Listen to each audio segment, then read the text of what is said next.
कैसे हैं आप लोग? आई होप बहुत अच्छे होंगे। तो आज इस वीडियो में हम लोग त्यागपथी के बारे में पढ़ेंगे। तो हर बार यूपी बोर्ड में क्वेश्चन जो पूछा जाता है, त्यागपथी खंडकाव्य के चौथे सर्ग की घटना अपने शब्दों में लिखिए।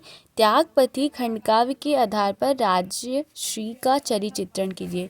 देखिए, अगर हम लोग चरिचित्रण वाला क्वेश्चन करेंगे तो हमें सबका चरिचित्रण पढ़ना होगा। इससे ज़्यादा बेटर होगा क्यों ना हम त्यागपथी के जो सर्ग हैं सारे सर्ग को ही पढ़ लें। तो वो तो आना एकदम कंपल्सरी, इसलिए हम लोग सारे सर्ग को ही पढ़े हैं। तो देखते हैं। श्री रामेश्वर शुक्ल अचल द्वारा रचित त्यागपथी ऐतिहासिक खंडकाव्य की कथा 5 सर्गों में विभाजित है। इसमें छठी शताब्दी के प्रसिद्ध सम्राट हर्षवर्धन के त्याग, तप और सात्विकता का वर्णन किया गया है। सम्राट हर्ष की वीरता का वर्णन करते हुए कवि ने इस खंडकाव्य में राजनैतिक एकता और विदेशी आक्रांताओं के भारत से भगाने का भी वर्णन किया है। इस खंडकाव्य का सर्गानुसार कथानक निम्नलिखित है। प्रथम सर्ग। थानेश्वर के राजकुमार हर्षवर्धन वन में आखेट हेतु गए थे। वहीं उन्हें अपने पिता प्रभाकर वर्धन के विषम जबरप्रदा का समाचार मिलता है। कुमार तुरंत लौट आते हैं। वे पिता के रोग का बहुत उपचार करवाते हैं, परंतु उन्हें सफलता नहीं मिलती। हर्षवर्धन के बड़े भाई राज्यवर्धन उत्तरापद पर हुणों से युद्ध करने में लगे थे। हर्षवर्धन ने दूत के साथ अपने अग्रज को पिता की अस्वस्थता का समाचार पहुंचाया। इधर हर्षवर्धन की माता अपने पति की दशा बिगड़ती देख आत्मदाह के लिए तैयार हो जाती हैं। हर्षवर्धन ने उन्हें बहुत समझाया, पर वे नहीं मानती और हर्ष के पिता की मृत्यु से पूर्व ही वह आत्मदाह कर लेती हैं। कुछ समय पश्चात राजा हर्षवर्धन की मृत्यु हो जाती है। पिता का अंतिम संस्कार का हर्षवर्धन शोकाकुल मन से राजमहल में लौट आते हैं। उन्हें इस बात की बड़ी चिंता है कि पिता की मृत्यु का समाचार सुनकर अनुजा बहन राजश्री तथा अग्रज भाई राज्यवर्धन की दशा क्या होगी। द्वितीय सर्ग। राज्यवर्धन हुणों को परास्त कर सेनासहित अपने नगर सकुशल लौट आते हैं। शोकविला हर्षवर्धन की दशा देख वे बिलख बिलख कर रोते हैं।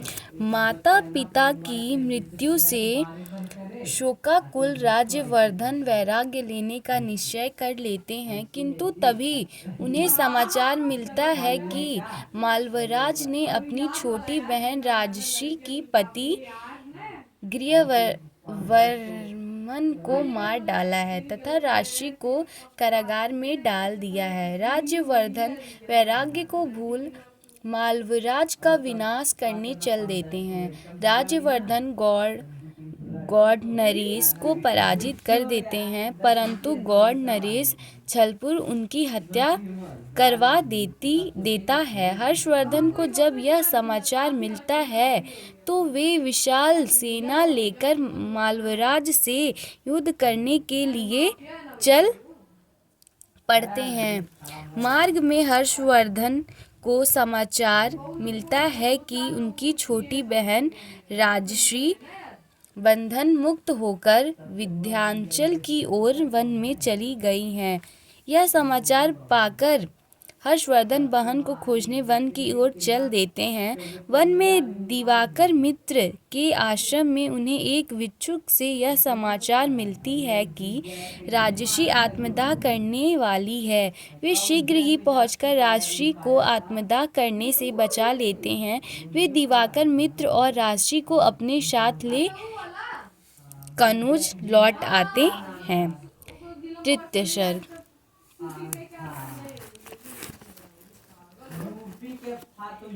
हर्षवर्धन अपनी बहन के छिन हुए राज्य को पुनः प्राप्त करने के लिए अपनी विशाल सेना के साथ कनौज पर आक्रमण कर देते हैं। वहां अनितपूर्व अधिकार जमाने वाला मालव कुलपुत्र भाग जाता है। राज्यवर्धन का हत्यारा गौड़पति शशांक भी अपने गौड़ प्रदेश को भाग जाता है। सभी लोग हर्षवर्धन से कनौज का राजा बनने की प्रार्थना करते हैं, परंतु हर्ष अपनी बहन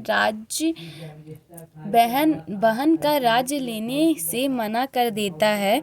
वे अपनी बहन से सिंहासन पर बैठने को कहता है, परंतु बहन श्री राज सिंहासन ग्रहण करने से मना कर देती है। फिर हर्षवर्धन की कनौज के संरक्षण बनकर अपनी बहन के नाम से वहां का शासन चलाते हैं।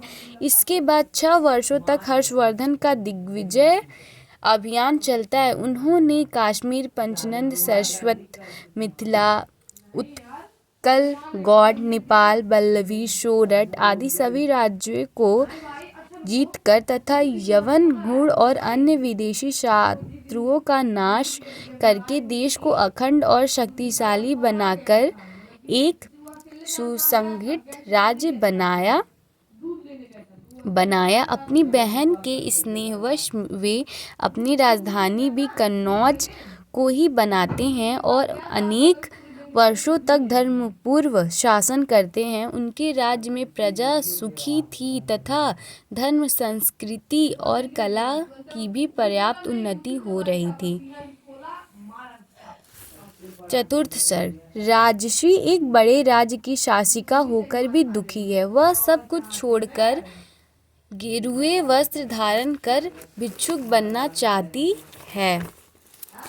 वह हर्षवर्धन के संन्यास ग्रहण करने की आज्ञा मांगने जाती है, तो हर्षवर्धन उसे समझाते हैं कि तुम मन से सन्यासी हो।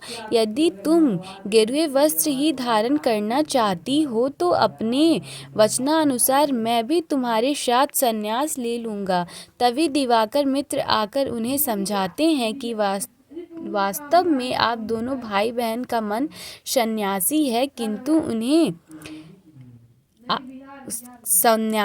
किंतु आज देश की रक्षा एवं सेवा संन्यास ग्रहण करने से अधिक महत्वपूर्ण है। दिवाकर मित्र के समझाने पर दोनों संन्यास का विचार त्याग देश सेवा में लग जाते हैं। पंचम स्वर्ग। हर्षवर्धन एक आदर्श सम्राट के रूप में शासन करते हैं। उनके राज में प्रजा सब प्रकार के सभी सुखी हैं। विद्वानों की पूजा की जाती है। सभी प्रजाजन आश्रयवान, धर्मपालक, स्वतंत्र तथा सुरुचिपन्न है। महाराज हर्षवर्धन सदैव जान कल्याण एवं शास्त्र चिंतन में लगे रहते हैं। अपने भाई के ऐसे धर्मानुसार को देखकर राजर्षि भी प्रसन्न रहती हैं। संपूर्ण राजर्षि एकता के सूत्र में बंधा हुआ है। एक बार हर्षवर्धन तीर्थ प्रयाग में संपूर्ण राजकोष को दान कर देने की घोषणा करते हैं। हुई थी घोषणा सम्राट की, साम्राज्य भर से करेंगे त्याग, सारा कोष ले संकल्प कर में। सब कुछ दान करके वे अपनी बहन से मांगकर वस्त्र पहनते हैं। इसके पश्चात प्रत्येक 5 वर्ष बाद उसी प्रकार अपना सर्वस्व दान करने लगे। इस दान का वे प्रजा ऋण से मुक्ति का से मुक्ति का नाम देते हैं। अपने जीवन में वे 6 बार इस प्रकार सर्वस्व दान का आयोजन करते हैं। हर्षवर्धन संसार भर में भारतीय संस्कृति का प्रसार करते हैं। इस प्रकार कर्तव्यपरायण, त्यागी, परोपकारी, परमवीर महाराज हर्षवर्धन का शासन सब प्रकार से सुखकर तथा कल्याणकारी सिद्ध होता है। Thank you for watching. ये कहानी बहुत अच्छी है। हर्षवर्धन बहुत अच्छा लगा मुझे पढ़ के। आप बताइए आपको कैसा लगा। Thank you for watching.